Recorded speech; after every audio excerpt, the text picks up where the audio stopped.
Hello everyone, I Irfan Saudagar, workshop calculation instructor Ahmad Abdullah Garib ITI के YouTube channel पर आप सभी का स्वागत है। आज का हमारा टॉपिक है कंसेप्ट ऑफ पावर। जैसा कि आपने सुना ही होगा पावर के बारे में कि पावर क्या चीज़ है और पावर से रिलेटेड डेफिनेशन भी हमने देखी है। तो डेफिनेशन से ही हम लोग शुरू करते हैं। आज नया सीखेंगे हम लोग पावर के बारे में और पावर की डेफिनेशन है the rate of change of doing work with respect to time. यानी हम लोग टाइम के अकॉर्डिंग पे पावर कैसा यूटिलाइज होगा, वर्क डन हमारा कंप्लीट होता है विथ रिस्पेक्ट टू टाइम के अकॉर्डिंग में, उसी को हम लोग क्या बोलते हैं, पावर बोलते हैं। तो आइए शुरू करते हैं हम लोग डेफिनेशन से, उसकी यूनिट और फिर उसके बाद न्यूमेरिकल भी देखेंगे। डिफाइन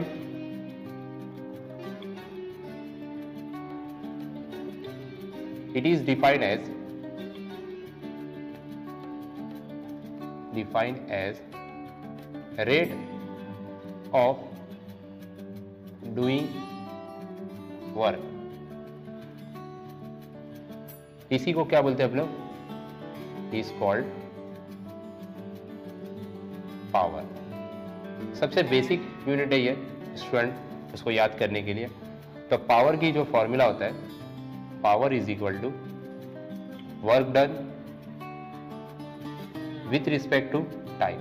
यानी हमने जो काम किए, किसी भी बॉडी को वर्क किए, कितने टाइम में लेके गए, वही हमारा पावर कहलाता है। यानी आपकी पावर यानी आपका क्षमता कितनी है बॉडी के अंदर, तो वो पावर कहलाती है। यानी वर्क डन यानी कोई भी काम को हम लोग कंप्लीट कर रहे हैं उतने टाइम के अंदर, यानी गिवन टाइम जो दिया रहेगा उसको हम लोग का क्या निकलेगा, पावर निकलेगा।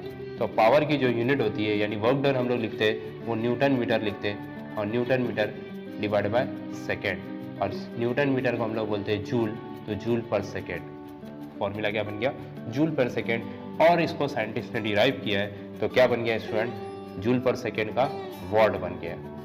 यहां से वॉट की यूनिट आई, यानी क्या बनता है, 1 watt is equal to 1 joule per second. ये इसकी यूनिट हो गई, यहां पर इसका फॉर्मूला बन गया।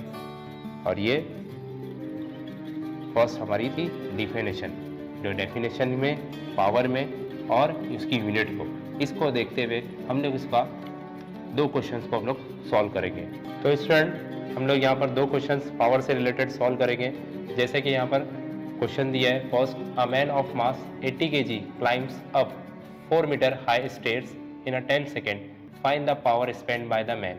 यानी स्टूडेंट यहाँ पर पावर कैसा यूटिलाइज हो रहा है आपको समझने के लिए यहाँ पर दिया है कि एक मास है मैन का 80 kg। तो यहाँ पर हम लोग सोल्यूशन के साथ गिवन डेटा लिखेंगे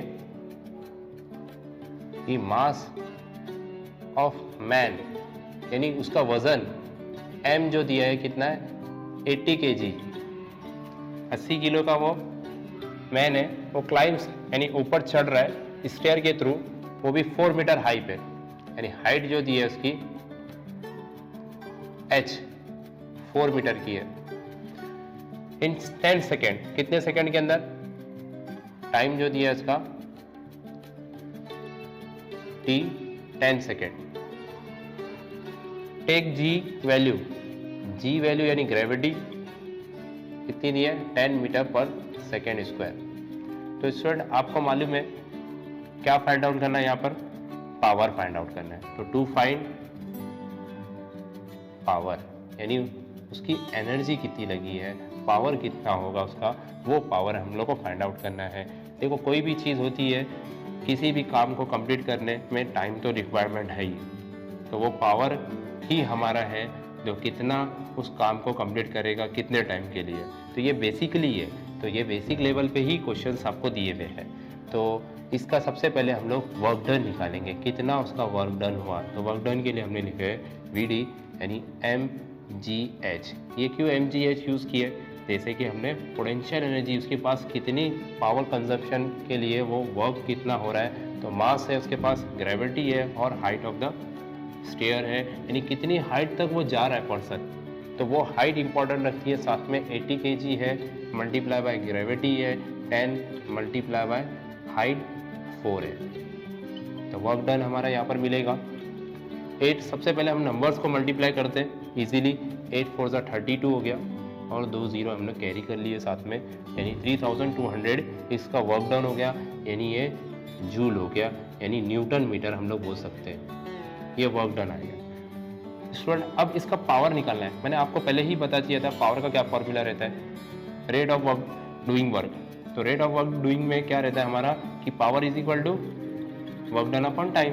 तो power is equal to work done divided by time. तो वर्क डन हमें यहाँ पर क्या दिया है, वर्क डन में कि 3200 3200 और टाइम अपने पास कितना दिया है सेकेंड में 10, डिवाइड करेंगे तो कितना आ जाएगा 320 वाट का पावर इसको रिक्वायरमेंट रहेगा, यानी जूल पर सेकेंड क्या होगा पावर रिक्वायरमेंट 320 होगी। तो स्टूडेंट इस तरीके से ये हमारा फर्स्ट क्वेश्चन को हमने सॉल्व किया। कितना इजीली है कि सॉल्व करने के लिए कभी भी हम किसी भी फील्ड में या कहीं पर भी जा रहे हैं तो ये एक्चुअल बेसिस पे हम लोग सॉल्व कर सकते हैं। तो सेकंड क्वेश्चन को हम लोग इसको सॉल्व करते हैं। तो स्टूडेंट सेकंड क्वेश्चन की तरफ मूव ऑन होते हैं। Find the power in weight of pump if it can lift 1 ton of water by 90 metre in 30 minutes. Take G is equal to 10 metre पर सेकेंड।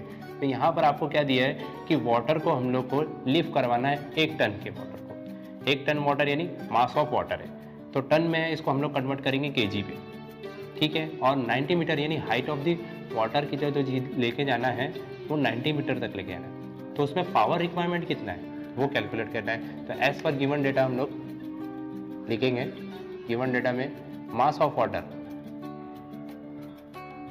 जिसको हम लोग m से denote करते हैं, कितना दिया है 1 टन। अब 1 टन को हम लोग कन्वर्ट करेंगे किसमें केजी में, क्योंकि हमारी जो यूनिट होती है वो एक स्टैंडर्ड फॉर्म में लेना है। तो 1 टन से केजी में लेके आएंगे, तो 1 ton is equal to 1000 kg। Suppose अगर 2 टन होता तो उसके लिए 2000 kg हो जाता है। तो ये हमारा मास जो है केजी में आ गया।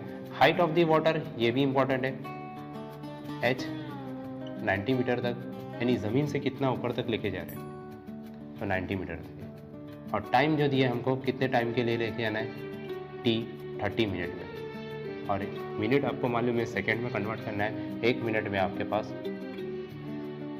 60 सेकेंड होते हैं। क्यों सेकेंड में कन्वर्ट करें, क्योंकि जो यूनिट जो पावर की जो दी है वो जूल पर सेकेंड की है, इसलिए टाइम जो हो जाएगा हमारा 30 multiply by 60, that means 1800 second हो जाएंगे। टोटल टाइम जो रहेगा 1800 सेकेंड।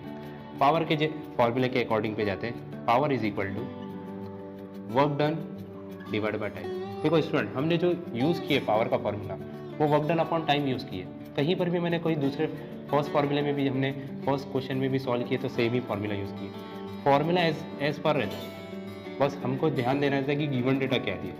गिवन डेटा के अकॉर्डिंग पे वर्क डन जो हमारा सबसे पहले हो रहा है वो किस फॉर्म में हो रहा है, मास है हमारे पास मल्टीप्लाई बाय ग्रेविटी है मल्टीप्लाई बाय हाइट। ये पोटेंशियल एनर्जी एक तरह से पोटेंशियल है, प्रेशर हम लोग क्रिएट करके ऊपर भेज रहे हैं हाइट ऑफ द टैंक तक, और कितने टाइम के लिए, टाइम के हिसाब से। तो मास हमारे पास कितना दिया है 1000 मल्टीप्लाई बाय ग्रेविटी जो दी है वो 10 ले लेंगे अप्रॉक्सीमेटली जो क्वेश्चन में मेंशन है, और हाइट हमारे पास है 90 डिवाइडेड बाय 1800। सबसे पहले हम लोग इसको बेसिकली सॉल्व करेंगे। 2 जीरो हमारे यहाँ से कैंसिल हो गए, फिर 9 के डबल से हम लोग डिवाइड करेंगे, 10 हो जाएगा, 9 1 9 9 2 80। नेक्स्ट 2 1 2 2 5 10। देखो डिवीजन इंपॉर्टेंट है जो डिवाइड करने के टाइम पे, यही हमारी मिस्टेक्स होती है स्टूडेंट। तो ये मिस्टेक्स को ध्यान देना है। पहले सबसे पहले जीरो कैंसिल आउट किए, सेकेंड 9 के डबल से 9 1 9 10 हो गया, 9 2 80, 2 1 2 2 5।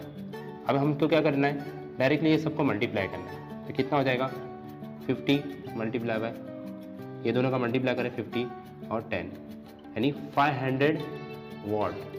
कितनी रिक्वायरमेंट रहेगी पावर की, 500 वाट की रिक्वायरमेंट रहेगी 1 टन के वाटर को लिफ्ट करने के लिए, और हाइट हमारे पास सर्टेन दी है 90 मीटर। इस तरीके से हमने सेकंड क्वेश्चन को सॉल्व किए। यही क्वेश्चन ऐसे टाइप के अलग अलग टाइप्स के क्वेश्चन आते हैं। सपोज अगर आपको पावर दिया है तो आपको हाइट फाइंड आउट करने बोलेगा, हाइट भी दिया है पावर भी दिया है, कभी आपको मास निकालने बोलेगा, यानी कितने केजी का ऑब्जेक्ट है, कोई भी ऑब्जेक्ट हो सकता है। तो इस तरीके से हमने दोनों क्वेश्चन को कवर किया। तो स्टूडेंट हमने आज कंसेप्ट ऑफ पावर के बारे में सीखे, उससे रिलेटेड डेफिनेशन, और सेकेंड थिंग ये कि हमने दोनों के प्रॉब्लम भी सॉल्व किए। आई होप आपको ये सेशन समझा होगा। अगर आपने हमारे यूट्यूब चैनल को सब्सक्राइब नहीं किया है, सब्सक्राइब कीजिए, इस वीडियो को ज़्यादा से ज़्यादा शेयर कीजिए। मिलते हैं नेक्स्ट वीडियो में। Thank you.